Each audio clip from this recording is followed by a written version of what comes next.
بسم اللہ الرحمن الرحیم۔ السلام علیکم۔ غامدی صاحب کے ساتھ سوال و جواب کی نشست کو لے کر حاضر خدمت ہے، آغاز کرتے ہیں۔ شکریہ غام صاحب آپ کے وقت کا۔ ہم نے گفتگو کا آغاز کیا تھا چند ہفتے پہلے شام کے اندر جو ایک انقلاب برپا ہوا ہے، جو ایک بغاوت ہوئی ہے، اس حوالے سے غامدی صاحب کی افکار و خیالات کو جاننے کا ایک سفر تھا۔ سلسلہ گفتگو کی آج 5ویں نشست ہے۔ غام صاحب، یہ تو ہم نے جانا کہ اسلام کی ہدایت کے مطابق کس وقت علم بغاوت بلند کیا جا سکتا ہے، انقلاب لانے کے لیے دین اسلام نے کیا کیا حدود و شرائط مرتب کی ہیں۔ اسی طریقے سے شام کے اندر جو کچھ ہوا اس پر بھی غامدی صاحب کا ایک تجزیہ سامنے ہے۔ غام صاحب، میں موضوع کو ذرا آگے بڑھانا چاہتا ہوں اور آنا چاہتا ہوں پاکستان کی طرف۔ انہی بحثوں کے پس منظر میں کہا جاتا ہے کہ جو صورتحال ہمیں دنیا بھر میں نظر آتی ہے، جس پر غامدی صاحب بھی کبھی کبھی لب کشائی کرتے ہیں، جو ظلم بھی ہے، پاکستان کے اندر بھی ایک بہت بڑا مسئلہ ہے، اور وہ مسئلہ یہ ہے کہ جن لوگوں کو حکومت کرنے کا اختیار نہیں ہے وہ عملاً حکومت کر رہے ہوتے ہیں، اور دستور اور قانون جن لوگوں کو حکومت کی ذمہ داری دیتا ہے وہ ان کے تحت کام کر رہے ہوتے ہیں۔ ہم سب یہ جانتے ہیں اس وقت پاکستان کا ایک ایسا مسئلہ ہے جو 70 سال کی تاریخ رکھتا ہے۔ پاکستان کے اندر فوج کا ایک کردار ہے۔ کہا جاتا ہے کہ یہ جو کچھ کردار تھا اس کے خاتمے کا بھی ایک واحد ذریعہ ہے، اور وہ ہے انقلاب، بغاوت۔ اسی طریقے سے آپ آغاز کر سکتے ہیں سول نافرمانی یا قانون کے اندر رہتے ہوئے بھی کچھ نہ کچھ اس طرح کے جارحانہ اقدامات۔ پوچھنا میں آپ سے چاہتا ہوں کہ کیسے دیکھتے ہیں آپ اس صورتحال کو کہ جہاں پر ایک ادارے نے، ایک پوری کی پوری اسٹیبلشمنٹ نے ملک کے اندر طاقت کا جو مرکز ہے اس پر ایک طریقے سے عملاً قبضہ برقرار رکھا ہوا ہے، یہاں پر بھی کیا کوئی عملی بغاوت کسی بڑی تبدیلی کا باعث بن سکتی ہے، یا پھر کوئی اور لائے عمل ہے جو آپ سجیسٹ کریں گے؟ میں یاد دہانی کرا دوں کہ انقلاب اور بغاوت اس کو میں نے کسی مرحلے پر تجویز نہیں کیا۔ میں نے اس سوال کا جواب دیا ہے کہ اگر کہیں ظلم و عدوان اس درجے میں پہنچ جائے جہاں خدا کے کچھ بندے آگے بڑھ کر لوگوں کو اس سے نجات دلا سکیں، تو ان کے لیے کیا حدود و شرائط ہیں جن کو انہیں ملحوظ رکھنا چاہیے۔ اس میں نے عرض کیا تھا کہ اسلام کے زاویہ نگاہ سے لوگوں کی جان، مال اور آبرو سب سے قیمتی چیز ہے۔ ان تینوں چیزوں کو حرمت حاصل ہے۔ انہیں محض توہمات کی بنیاد پر، خواہشات کی بنیاد پر خطرے میں نہیں ڈالا جا سکتا۔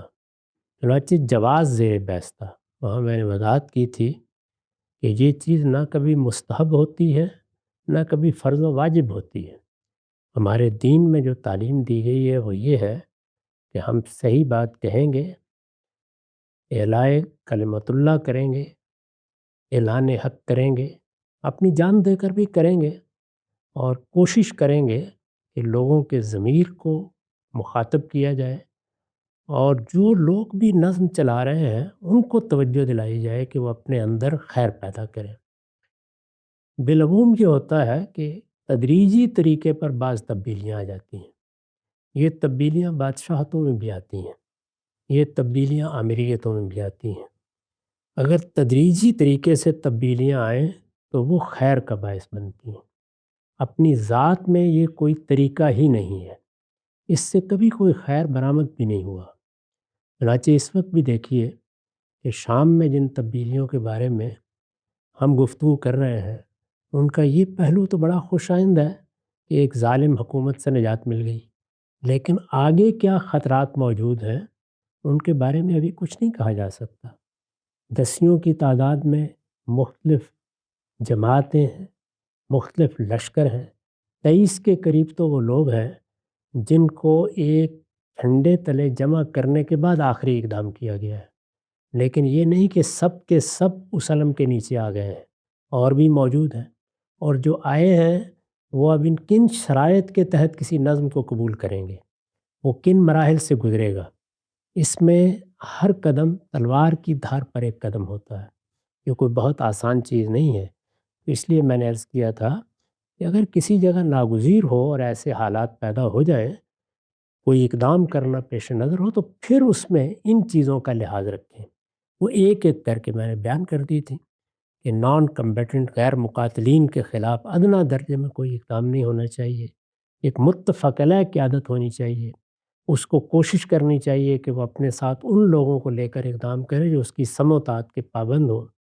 وہ اس طریقے سے اقدام کرے کہ اگر وہ کوئی غلطی کرے یا کسی کی جان مال آبرو کو خطرے میں ڈالے تو وہ ان کا محاسبہ کر سکے۔ اور اس میں نے عرض کیا تھا کہ بالعموم جو تدابیر اختیار کی جاتی ہیں وہ یہی ہے کہ آپ اس جگہ چلے جائیں جہاں کم سے کم پش سے محفوظ ہو جائیں، اور اگر قریب کی ریاستوں سے آپ کو مدد مل سکتی ہے تو اس کے بغیر اقدام نہ کریں۔ اسی طرح کا معاملہ یہاں ہوا ہے۔ اگر آپ شام میں جو کچھ ہوا ہے اس کو دقت نظر سے دیکھیں، اب بہت سے حقائق سامنے آ گئے ہیں، تو یہ معلوم ہے کہ جن صاحب نے اس وقت اقتدار سنبھالا ہے، پہلے مرحلے میں وہ عالمی سطح پر انقلاب برپا کرنے کے لیے نکلے تھے۔ اس کے پس منظر میں بھی عراق میں جو کچھ ہوا، سعودی عرب میں جو کچھ ہوا، وہی حالات تھے۔ وہ خود یہ بتاتے ہیں کہ انہوں نے اس وقت داعش اور القاعدہ اور اسی طرح کی تنظیموں کی دعوت سنی اور انہی میں سے کسی ایک کا یا دوسری کا حصہ بن کر جدوجہد کرتے رہے۔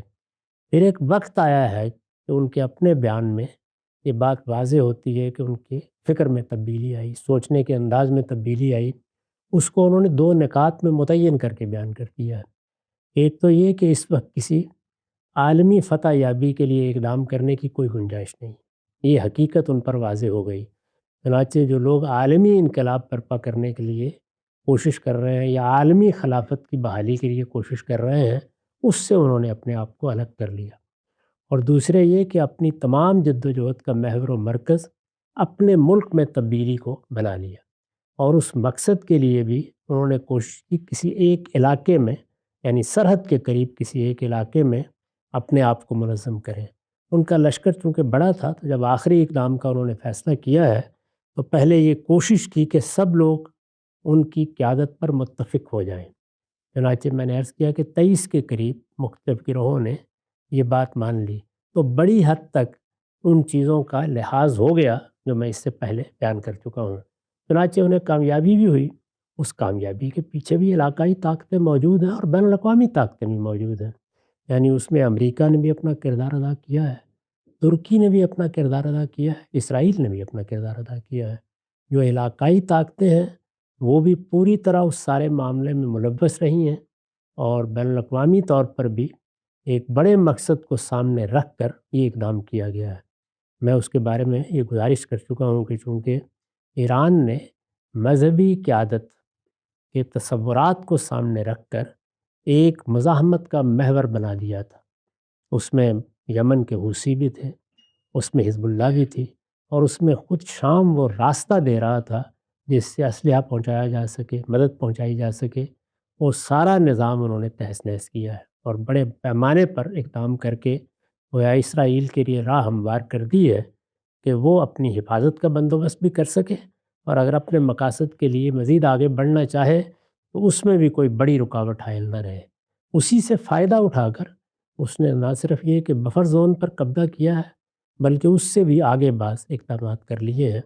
اگر آپ غور کر کے دیکھیں تو جو سیاسی حقائق زمین پر ہوتے ہیں وہ سارے بالکل اسی طرح روبہ عمل ہوئے ہیں جس طرح کہ وہ بالعموم تاریخ انسانی میں ہوا کرتے ہیں۔ ان چیزوں کو سامنے رکھ کر اب دیکھیے کہ کیا یہ جوا کھیلنا چاہیے؟ ہمارا ملک اللہ کی عنایت سے ابھی تک محفوظ ہے، یعنی ایک معاملہ تو ہو گیا کہ دو حصوں میں سے ایک حصہ الگ ہو کے بنگلہ دیش بن گیا، لیکن محفوظ ہے۔ کسی قوم یا ملک کی حفاظت کی ذمہ داری اصلاً کس نے ادا کرنی ہے؟ قوت نے ادا کرنی ہے، اور قوت کا ارتکاز دور حاضر میں اب مختلف لشکروں میں نہیں ہوتا، وہ ریاست کی فوج ہی میں ہوتا ہے۔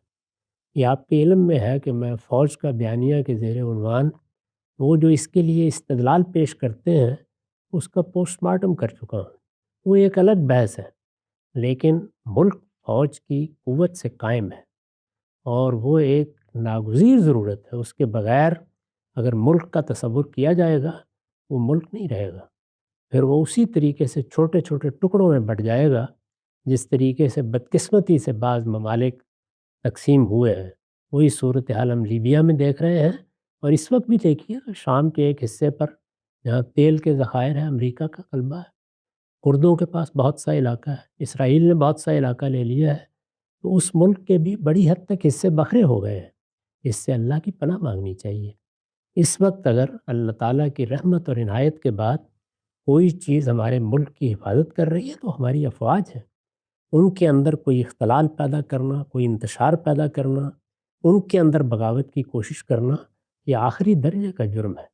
اس میں اللہ کی پناہ مانگنی چاہیے اور کوشش کرنی چاہیے کہ اس طرح کے خلفشار، اس طرح کے اختلال اور اس طرح کے انتشار سے ہماری قوم محفوظ رہے۔ ہمارے جو حالات ہیں ان میں یہ خواب دیکھنا کہ چشم زدن میں وہاں ویسٹ منسٹر ڈیموکریسی، برطانوی طرز کی، امریکی طرز کی جمہوریت آ جائے گی، جو ممکن نہیں ہے۔ اس کے لیے آپ کو تدریجی طریقے اختیار کرنے ہیں۔ ان تدریجی طریقوں میں سب سے بڑی چیز کیا ہے؟ میں اس سے پہلے بھی عرض کر چکا ہوں کہ جمہوریت، جمہوری روایات یا جمہوری اقدار وہ اپنے لیے کچھ پری ریکوزٹس رکھتی ہیں، وہ ہر حال میں آپ کو بہم پہنچانے ہوتے ہیں، ان کے بغیر کچھ نہیں کیا جا سکتا۔ وہی بات جو میں اس سے پہلے علی اور معاویہ کی کشمکش سے متعلق عرض کر چکا ہوں، دونوں ہمارے لیے بہت قابل احترام ہے۔ ان میں سے ہر ایک کے ساتھ ہم اس اعتبار سے بھی محبت کرتے ہیں کہ وہ ہمارے پیغمبر کے صحابہ ہیں، اور سیدنا علی تو ہم خاص طور پر جانتے ہیں کہ وہ السابقون الاولون میں سے ہیں، وہ رسالت مآب صلی اللہ علیہ وسلم کے قریبی عزیز ہیں۔ رسالت مآب نے ان کو بہت محبت سے پرورش کیا ہے، خود وہ ابتدا میں ایمان لانے والوں میں سے ہیں، وہ ہر مرحلے میں آپ کے ساتھ شامل رہے ہیں۔ ان کے فضائل و مناقب ایسے نہیں ہیں کہ جن کو نظر انداز کیا جا سکے، بڑی محبوب ہستیوں میں سے ہیں۔ اس سب کے باوجود میں نے یہ عرض کیا تھا کہ جس وقت آپ جمہوری نظام قائم کرنا چاہتے ہیں یا لوگوں کی رائے کی بنیاد پر کوئی نظم قائم کرنا چاہتے ہیں، تو اس کے لیے جو پری ریکوزٹس ہیں، جو چیزیں پہلے آپ کو پوری کرنی چاہیے، ان کو میسر کریں۔ اگر آپ ان کو میسر نہیں کریں گے تو پھر انتخاب جمہوریت اور ملوکیت میں نہیں ہوتا، پھر انتخاب ملوکیت اور انارکی میں ہوتا ہے، ملوکیت اور انتشار میں ہوتا ہے۔ اس میں ملوکیت ہی کا انتخاب کرنا چاہیے۔ یہی صورتحال ہمارے ملک کی ہے۔ یہاں پر بھی اگر انتشار، اختلال اور اس طرح کے انقلابی نعروں کے مقابل میں کسی کا انتخاب کرنا ہو تو فوجی کا انتخاب کرنا چاہیے، اس لیے کہ ہمارے پاس تو اب بادشاہ سلامت نہیں ہے، اور بادشاہ سلامت کسی قبیلے یا عصبیت پر کھڑے ہوتے ہیں۔ وہ چیز ہم نے ختم کر دی۔ مجھ سے تو اگر آپ پوچھیں تو میں یہ کہوں گا کہ سب سے زیادہ فطری طریقہ آزادی کے بعد ملیشیا نے اختیار کیا۔ یعنی انہوں نے اپنے ہاں اس طرح کی جمہوریت قائم نہیں کی، انہوں نے کانسٹیٹیوشنل منارکی کو اختیار کیا، یعنی دستوری بادشاہت کو۔ ہم وہاں رہے ہیں، 10 سال ہم نے دیکھا ہے۔ مسلمان قوم کی تاریخ کو، اس کی نفسیات کو پس منظر میں رکھا جائے تو سب سے بہتر نظام وہ ہے۔ ہم نے بھی اگر اس کو اختیار کیا ہوتا تو بہت بہتری ہوتی، لیکن اس وقت قوتیں ہی دو ہیں۔ یعنی ایک طرف ہمارے ہاں کا سیاسی نظام ہے، اس سیاسی نظام میں یہ بڑی غیر معمولی بات ہے کہ ہم نے ایک دستور بنا لیا ہوا ہے، اس دستور پر کم و بیش اتفاق ہے۔ پھر ہمارے ہاں سیاسی جماعتیں کچھ سفر طے کر چکی ہیں، وہ کچھ اقتدار کی تربیت بھی پا چکی ہیں، بڑی حد تک معاملات کو سمجھنے بھی لگ گئی ہیں، ان کے مابین بھی کسی حد تک موافقت کے اسباب موجود ہیں۔ تو یہ کچھ چیزیں ہوئی ہیں، لیکن اس سب کے باوجود جو چیز جمہوریت کی بنیاد بنتی ہے وہ سیاسی جماعت ہے۔ تو اگر آپ سیاسی جماعت جیسی کہ ہونی چاہیے، یعنی وہ نیچے سے اوپر اٹھ رہی ہو، اس میں قیادت اسی طریقے سے تربیت پا رہی ہو، اس میں لوگوں کو وہ مواقع دیے جائیں جو ملکوں میں یہ جمہوری طاقتیں چاہتی ہیں کہ ان کو ملے، یا سیاسی جماعتیں چاہتی ہیں یا سیاسی رہنما چاہتے ہیں کہ ان کو ملے، لوگوں کو آزادانہ طریقے سے خود ان جماعتوں میں اپنی بات کہنے کا حق ہو، ان کے ہاں لوگ اپنے آپ کو پیش کر سکیں کہ ہم ہیں جو تمہاری بہتر خدمت کر سکتے ہیں۔ ان میں کسی خاندان، کسی شخصیت کی عقیدت کے جذبات کے بجائے اصول، قاعدے، منشور وہ اصل بن چکے ہوں۔ اس طرح کی سیاسی جماعتیں ہیں جو جمہوری اقدار کو پیدا کرنے کا باعث بنتی ہیں۔ ہمارے ہاں بھی سیاسی جماعتوں کے نام پر کچھ گروہ ہیں، وہ کافی حد تک منظم ہوئے ہیں، ان میں سے بعض بہتری میں کچھ آگے بھی بڑھے ہیں، لیکن اپنی حقیقت کے اعتبار سے وہ یا خاندانوں کی جاگیر ہے یا کسی شخصیت کے اسیر ہے۔ اس سے زیادہ ابھی ہم آگے نہیں بڑھ سکے۔ اس طرح کی سیاسی جماعتوں کے ساتھ اس کا شدید اندیشہ ہوتا ہے کہ کسی بڑے انتشار کو آپ دعوت دے بیٹھیں گے، چنانچہ اس میں تدریج کے سوا کوئی راستہ نہیں۔ تو بالکل یعنی یہاں ہر حال میں آپ کو اپنے مقاصد سامنے رکھنے ہیں، دستور نے جو منزل طے کر دی ہے وہاں تک پہنچنے کی صحیح کرنی ہے، لیکن تدریجی طریقے سے اس کو کسی انقلابی طریقے سے حاصل کرنے کی کوشش کی جائے گی تو ہم اپنے ملک کی سالمیت کو برباد کر بیٹھیں گے اور ایسے انتشار کو دعوت دیں گے جس سے پھر صدی دو صدی تک نکلنا آسان نہیں ہوتا۔ اس طرح کے کھیل نہیں کھیلے جاتے، قوموں کی تقدیر کے ساتھ معاملات ایسے نہیں ہوا کرتے۔ اس وجہ سے میرے نزدیک ہمیں کسی انقلاب کی ضرورت نہیں ہے، صرف یہ ضرورت ہے کہ لوگوں کا شعور بہتر کیا جائے، ان کے سوچنے کے انداز کو بدلا جائے۔ ظاہر ہے جب لوگوں کا شعور آپ بہتر کرتے ہیں تو اس کے مخاطب سیاستدان بھی ہوتے ہیں، علماء بھی ہوتے ہیں، مذہبی رہنما بھی ہوتے ہیں، فوج کے اکابر بھی ہوتے ہیں، فوج میں بھی انسان ہی ہیں۔ ہم نے جب تجزیہ کر کے بتایا تھا کہ اس طرح کے بیانیے ترتیب نہیں دینے چاہیے تو کیا مقصد تھا اس کا؟ یہی تھا کہ ان تک بھی بات پہنچے، وہ بھی یہ سمجھیں کہ انہیں تدریج کے ساتھ پیچھے ہٹنا ہے اور ایک دستوری حکومت کو چلنے دینے کے مواقع پیدا کرنے ہیں۔ یہ تدریجی عمل ہے، اس میں شعور پیدا کیا جاتا ہے۔ یہ شعور مذہبی رہنما پیدا کرتے ہیں، یہ دانشور پیدا کرتے ہیں اور یہ سیاسی جدوجہد بھی پیدا کرتی ہے۔ لیکن اگر سیاسی جدوجہد کو آپ فوج کے مقابل میں لا کر کھڑا کرنے کی صحیح کریں گے اور یہ چاہیں گے کہ اس طرح کوئی انقلاب برپا کر دیں تو یہ انتشار، اختلال، بدنظمی اور انارکی کو دعوت دینا ہے۔ میں تو ایک لمحے کے لیے بھی اس کی حمایت نہیں کر سکتا۔ تو بالکل واضح ہو گیا۔ اچھا غم صاحب، یہ جو آپ فرماتے ہیں ہمیشہ کہ ایک تدریج کا طریقہ ہے، ظاہری بات ہے اس میں آپ نے شعور پیدا کرنا ہے، وہ سوسائٹی میں ہوگا، سوسائٹی ہی کے اعیان و اکابر ہوتے ہیں جو پھر ان مناصب پر پہنچتے ہیں اور اس شعور کی ریفلیکشن وہاں پہ آتی ہے۔ لیکن لوگ یہ بھی تو کہتے ہیں کہ بھائی 70 سال ہو گئے، تدریج کا طریقہ ہی چل رہا ہے، سیاستدانوں کو 2 ڈھائی ڈھائی سال کی حکومتیں ملتی ہیں، وہ آتے ہیں، پھر یہ لوگ آتے ہیں، ان کو مار کے بھگا دیتے ہیں۔ تو اب سیاسی جماعتیں بننی ہیں، سیاسی جماعتیں بننے کا عمل خود ان کی نرسری میں ہوتا ہے، کوئی نئی جماعت آتی ہے تو اس کو بھی آگے نہیں بڑھنے دیتے۔ تو شعور کو اجاگر کرنے کے لیے بھی تو کوئی اسپیس چاہیے، وہ اسپیس اگر وہاں کی جو عسکری قیادت ہے، ہم نے یہ بھی دیکھا کہ پاکستان کے اندر اگر کوئی بہتر جنرل آ گیا ہے جس نے سیاست میں مداخلت کی نہیں ہے تو آپ کو اسپیس ملنا شروع ہو جاتی ہے۔ تو اس سب میں وہ تدریج کا آغاز کس دن سے ہوگا؟ اس لیے کہ 70 سال تو تدریج ہی کا سفر ہے ہمارا۔ وہ جو کچھ غلطیاں کرتے رہے ہیں ان پر ہم تفصیلی تنقید کر چکے ہیں، جی ہاں، یعنی کس طرح کے پروجیکٹ انہوں نے بنائے ہیں، اس میں کیا حماقتیں کی ہیں، اس کے کیا نتائج ہیں جو ہم بھگت رہے ہیں، اس کے نتیجے میں جان و مال کا کتنا نقصان ہوا ہے، اس میں جو پروجیکٹ خاص طور پر ہمسایہ ملکوں سے متعلق بنائے گئے ان میں کیسی تکلیف دہ صورتحال اب پیدا ہو گئی ہے کہ ہر روز ہم سنتے ہیں کہ آج 8 ہمارے فوجی شہید ہو گئے، آج 7 شہید ہو گئے، آج 4 شہید ہو گئے۔ وہ سب اپنی جگہ، لیکن اس کے بعد بھی یہ چیز گوارا نہیں کی جا سکتی کہ کوئی اختلال اور انتشار کا طریقہ اختیار کیا جائے۔ تدریج کے لیے یہی ہوتا ہے کہ آپ اس پر توجہ دیتے ہیں کہ ہمیں وہ پری ریکویزٹ فراہم کرنے ہیں، وہ کئی صورتوں میں فراہم ہو رہے ہیں۔ مثال کے طور پر ایک نظر پیچھے ڈال کے دیکھیں، ایک زمانہ تھا کہ ہمارے ہاں اس کا کوئی تصور نہیں تھا کہ آزاد اخبار نکالا جا سکتا ہے، کہ اب بھی وہی صورتحال ہے۔ نہیں، اس کا کوئی تصور نہیں تھا کہ کیا پی ٹی وی کے سوا بھی کوئی چینل قائم کیا جا سکتا ہے، کوئی تصور نہیں تھا۔ اب ذرا ایک نظر ڈال کے دیکھیں۔